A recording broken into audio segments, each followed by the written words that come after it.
मत्ती 6 बाब 16 आयत से 18 आयत तक। सफ़ा नंबर 9। रोज़ा के बारे में तालीम।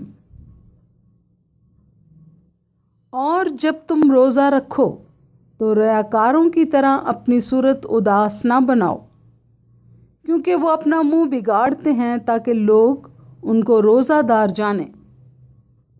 मैं तुमसे सच कहता हूँ कि वो अपना अजर पा चुके।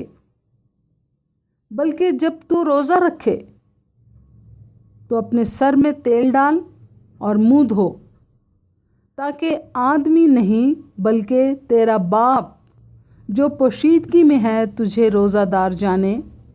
इस सूरत में तेरा बाप जो पोशीदगी में देखता है तुझे बदला देगा। पाक कलाम के पढ़े और सुने जाने पर खुदा की बरकत हो। आमीन।